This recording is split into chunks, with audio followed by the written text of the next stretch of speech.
سەرەتا ژینۆلۆژی لە دوو شەکێک هاتووە لە وشەی ژن و لۆژی.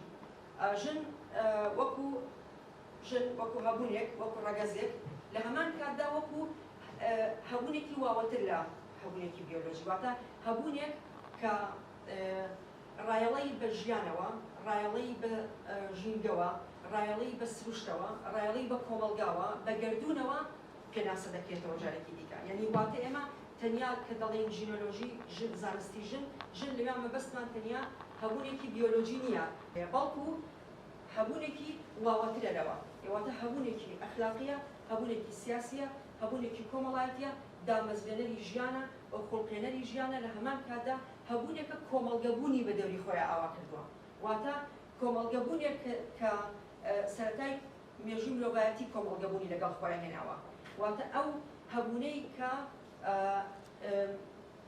بەتەنیا هەبوونی کۆمەڵگەبوونە، بەڵکو ڕایەڵەی لەگەڵ سروشتا بینیوەتەوە و بە مەودا لەگەڵ هەموو هەبوونەکانی دیکەی سروشتا بە شێوەیەکی هاوسەنگ ئەو هەبوونەی خۆی هەبووە. ژینۆلۆژی لە ڕاستیە ڕێبازێکە، ڕێبازێکی وەڵامدانەوەیە. وەڵامدانەوەی چی؟ وەڵامدانەوەی پێویستیەکان لەسەر بنەمای ڕاستی ژن. ڕاستی ژن بێگومان ئێمە کە باز لە ڕاستی ژنەکەین بەبەستمان لە ڕاستیەک نییە کە چکە هەموو کاتێ ڕاستی نایەکەمانای حەقیقەت. زۆر جار ئێمە کانت، هێگل، مەسەلەن تۆماس هۆبس، مەسەلەن فرانسیس بیکن، ئەمانە گروپۆچوونەکان لە ڕووی فەلسەفەیەکی گشتیەوە دەزانین. ڕاخنە لە زانستە کۆمەڵایەتەکان دەبێت لە زانستە کۆمەڵایەتەکان زیاتر لەوەی کە بە زانیاریەوە سەرقاڵ بێت، دەبێت سەرقاڵ بێت بەوەی کە چۆن ڕایەڵەی نێوان باش و جوان ببینێتەوە. بەڵام ئێمە ڕوبەڕووی پێناسەیەکی دیکەین کە دەڵێ کاتێک لە مێژووی کۆڵۆنیکردنەوە تا دەکاتە کۆڵۆنیکردن لە بواری ئابووری کۆمەڵایەتی سیاسی و زینیەوە پێگەی ژن ڕۆشن بکرێتەوە، ئەوە کۆمەکێکی مەزن بە ئاشکرابوونی سەرجەم بابەتەکانی دیکەی مێژوو هەموو بوارەکانی کۆمەڵگەی ڕۆژی ئەمڕۆمان دەکات. ئەم وتەیە بەڕێز ڕۆژەنان لە ڕاستیە وتەیەکی زۆر گرنگە. ئێمە پێویستمان بەوەیە هەموو بوارەکان لە ڕاستیە وەکو ڕێباز بەکاربێنین بۆ ئەوەی کە ڕاستی ژن ڕوون بکەینەوە. ڕاستی ژن لەکوێ شارەوەیە؟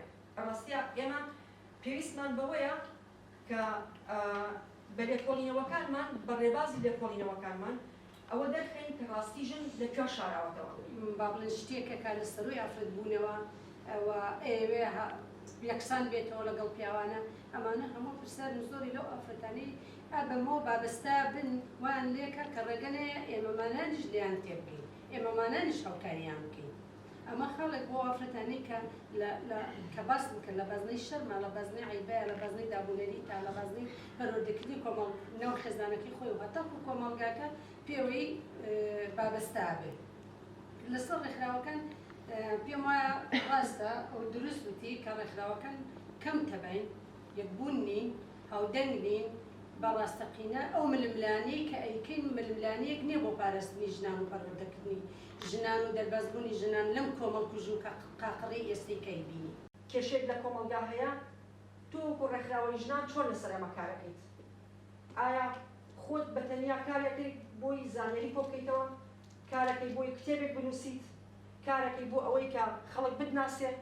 کارێک بۆ ئەوە دەکەیت کە زمینێکی کۆلێکتیڤ یا زمینێکی هەرەوەست بکەیتەوە بۆ ئەوەی هەر کەس خۆی لەناو ئەو چارەسەریانە ببینێتەوە، یان تۆ قوربانیەکانەکەی بە بەشێک لە چارەسەری. ئەمەش ڕێبازێکی دیکەیە، چونکە یەکێک لەو ڕێبازانەی ژینۆلۆژی کە لە ڕۆژئاوای کوردستان کارێکی زۆر باشی کردووە، یان لەلایەنی پێشخستنی ڕێبازەوە یا بۆ لە شەنگەر لەلایەنی پێشخستنی ڕێبازەوە بە چاوی قوربانی سەیری ژن ناکە. لە ڕاستیە بە چاوی قوربانی سەیری ژن ناکە. ژن بە بەشێک لە پرۆسەی چارەسەری دەبینێ، بەڵام دەبێت ئەو ژنە زەمینەیەک ببینێتەوە کە چۆن بتوانێت وزەی خۆی بێنێتە دەرەوە، یعنی واتە ئەو وزەی خۆی بێنێتە دەرەوە. ئەنجا ئەم وزەیە بە هونەرە، ئەم وزەیە بە وێژەیە، ئەم وزەیە بە سینەمایە، ئەم وزەیە بە نووسینە، ئەم وزەیە بە چالاکی ڕێکخراوەیە، بە ڕێکخستنیە، بە تێکۆشانە، بە پێشەنگیکردنە بۆ کۆمەڵگا. دەبێت ئەو وزەیە لە شوێنێکەوە ببینێتەوە.